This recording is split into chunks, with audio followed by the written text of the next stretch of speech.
Well, good afternoon, and welcome back to the second budget workshop. For those of you who are joining us for the first time, my name is Tom Berry, I'm the city manager. I want to apologize to everybody for running late this afternoon. We did have a special city council meeting that wasn't planned when we initially set up the workshop. So we'll try to be efficient with our time today, but again, I apologize for that. Let's go ahead and jump right into the workshop. First, maybe I'll ask if there are any questions as it relates to what we discussed last time. Any quick questions before we jump in? Okay, great. So, this is what we talked about last time. Mostly background, current financial position, and revenues. This workshop, we're going to be talking about expenses. We're going to talk about our government budget, future challenges and budget priorities, and then hopefully there'll be enough time for some open discussion. This was the purpose and intent. I covered this last time we met, and most everybody here was here then, so I won't go through this again. But essentially, we do want to try to be open and transparent about what we're discussing and enlighten the conversation as it relates to the city's finances. The content for the development of this comes from both council feedback and input, the budget book, and the CAFR. This was the meeting expectations we operated from last time. We just kind of continued those. The budget workshop subcommittee, same folks with the addition of our HR director who contributed to the personnel section of today's presentation and will also be delivering that to you, as well as finance department staff, directors, mayor, and council. We talked about this last time, so I'm just going to put this up quickly. This is where we left off. This is the summary of the last workshop. We had a lot of changes in our community, flood and oil impacts. We had some very positive points. Our grant awards are high over the last several years. We have a strong credit rating, a lot of money in reserves, advanced flood control activities. We've had proportionate growth across the organization. And we've added a whole lot of infrastructure to our organization, keeping in mind that we tripled our net worth but only increased our debt by about 60 to 70 million. The mill levy, we've had 32% reduction over 5 years.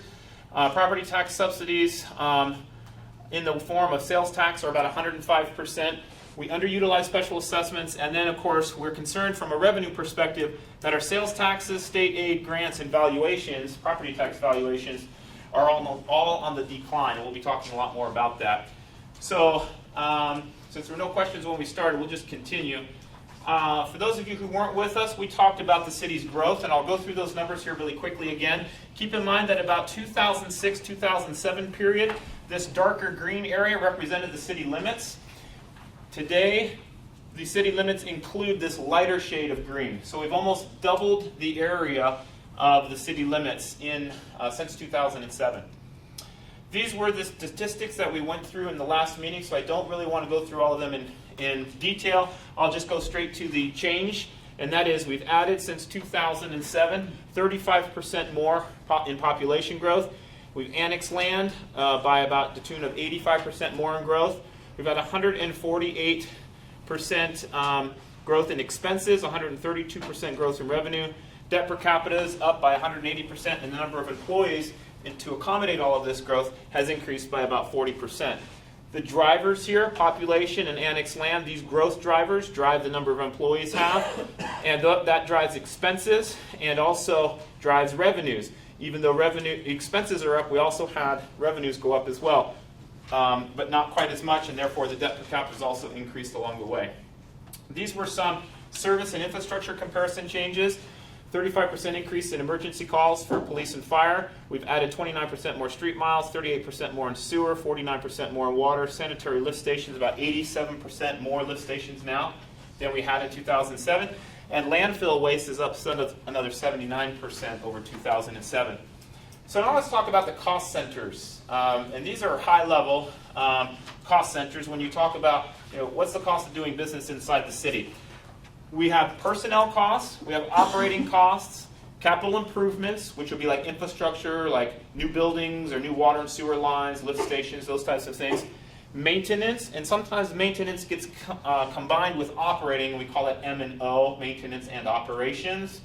And then finally, depreciation, which is really a paper exercise, but does have important meaning because once you build those investments, at some point in time, you're going to have to maintain and operate. We're going to obviously have to operate them, but sometimes you have to maintain them.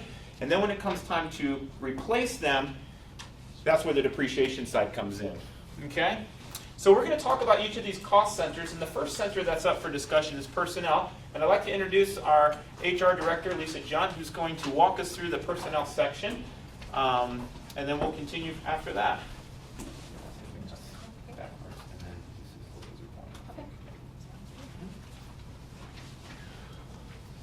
First of all, our total expenses, operating expenses for 2016 were $79 million. We are a service-based organization, so of the $79 million, it should not be surprising that the majority of that, or a large portion of that operational budget, is actually your personnel, which includes your salaries, your benefits, other items that you do have to pay out on personnel, WSI claims, and such. Of the $79 million, again, 43% of that is personnel costs.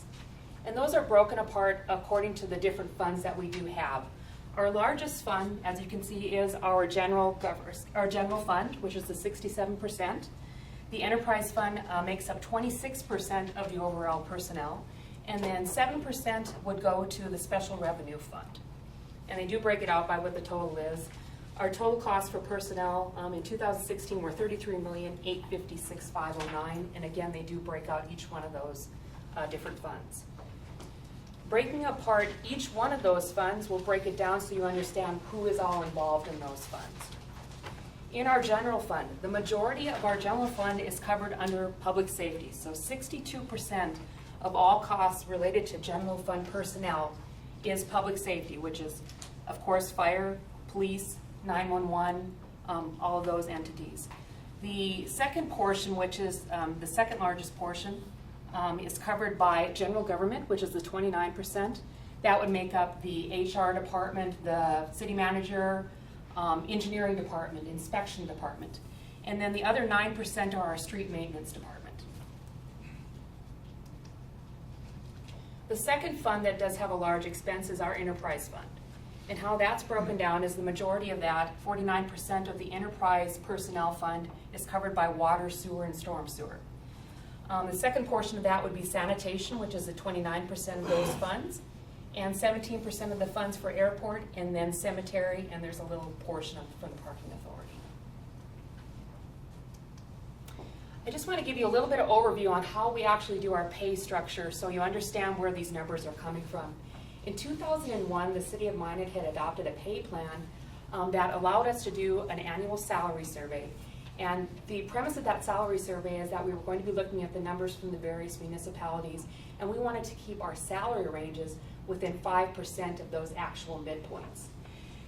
But the one thing with the City of Minot is that during those salary adjustments, they would also cap what an individual could make. So if, say, a salary range was going to move up maybe 7.5% based on the market, they capped what an individual could actually make, so they didn't experience the movement. If you look at the numbers, it's sort of odd here. In 2007, we had 311 employees. We were capping what our salaries were at that time that really didn't allow for individuals to move. The 6.3% is what the percentage of the payroll raise was for that year, and this was the amount of it. Now that works fine if you are in an economy that isn't moving. If it's a stagnant economy, unemployment is not a big issue, you can always find workers. But as we started feeling the issues from the oil impact, it was a very difficult time for the City of Minot. They were still maintaining a cap on salaries, but they really didn't allow people to move in the salary grades because of that cap. When I came on in 2012, our turnover rate was at 22%. They decided at the beginning of 2012 that they needed to do a more professional survey to see where we were actually at. That year, we had 363 employees.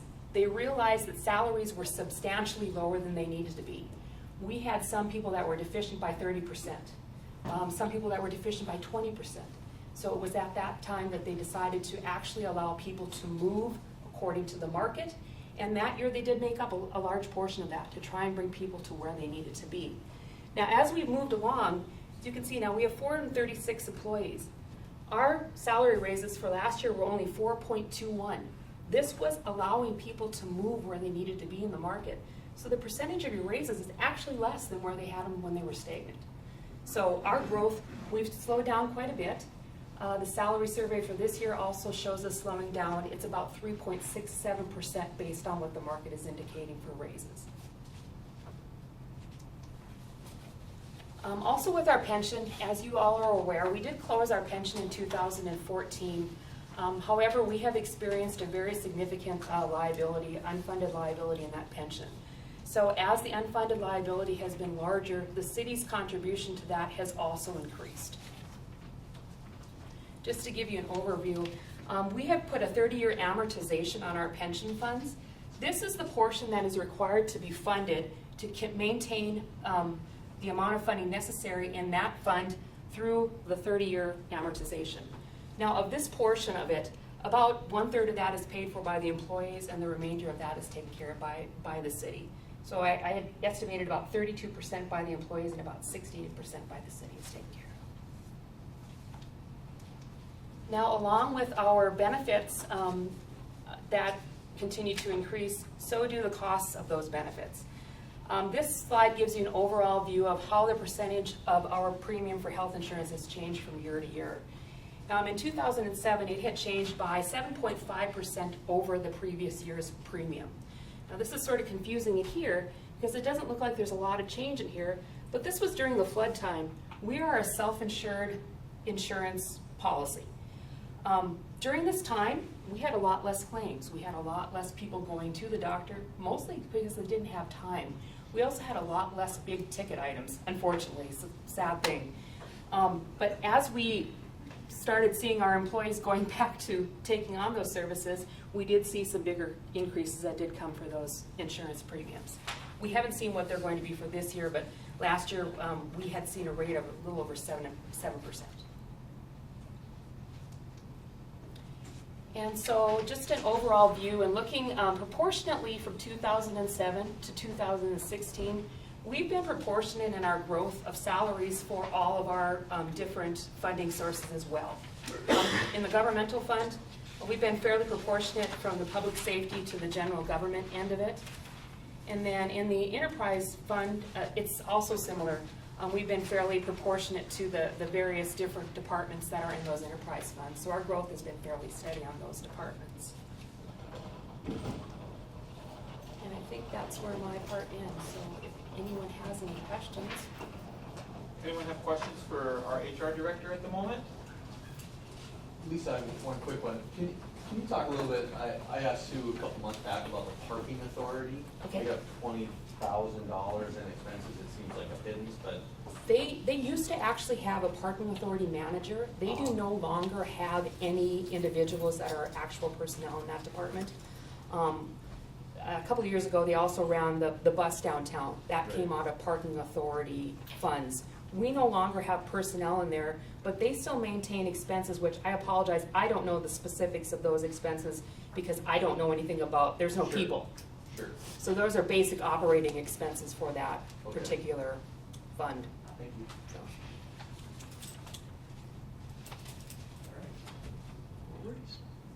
Perfect. All right, we're just going to walk through kind of the breakdown and how the expenses flow through, and a little bit of terminology. The first fund we're talking about is the Governmental Fund. And what this is going to comprise of Capital Projects Fund, Special Revenue Funds, Debt Service Fund, and also the General Fund is going to flow from the Governmental Fund. Capital Projects Fund, exactly the way it sounds, building things, infrastructure, buildings, that type of stuff. Acquisitions is one of the things that would come under that. Special Revenue Funds, that would be the things like the water, sewer, storm sewer. And then the Debt Service Fund is our obligations to service our debt. The General Fund is probably the most common fund that we talk about when we talk about our expenses. Out of the General Fund, we have the general government, that's the finance, the mayor, city council, street maintenance, public safety, and actually we have them listed there. All right, again, proportionately, when we look at the expenses, in 2007, approximately 55% public safety, 53% in 2016. So when you look at these from in this 10-year time frame, again, the growth is proportionate. Even though the dollars are substantially more, percentage-wise and in proportion, they do appear to be in line. Some of the different budgets that we talk about when we talk about expenses, we talk about the enterprise funds. And enterprise funds are things that the operations that the city does that are more like a business. So they charge services, fees and services for. So water would be an example, sanitation, those types of things. So they have some revenue sources that come along with those operations. Airport, another popular one. Some of the more unknown, the cemetery and the parking authority as well. All right, these are looking at the expenses for those departments in the enterprise funds, again from 2007 to 2016. We do have a few differences here. One of the main ones is the growth in the cost with the airport. Well, in the last 10 years, we now have a new airport terminal that has come on. It's much larger than the previous terminal, so that brings along additional cost, more lights, more heat, additional people to keep it clean, to keep it operating as well. In addition, you can see that the parking authority has gone down to almost nothing, and that is because those lots are now occupied by the downtown parking structures. All right, department expense breakdown, again, the 10-year comparison for the airport, the different costs. One of the big portions here as well is salaries and benefits proportionately. Now on this one, the salaries and benefits are a smaller portion, and that's generally because of the size of the airport and that increasing. It offsets some of that growth in personnel costs as well. All right, cemetery and some of the changes, again, very proportionate in the 10-year time frame. Salaries and benefits, a big portion of that budget. Operations, and then the depreciation costs.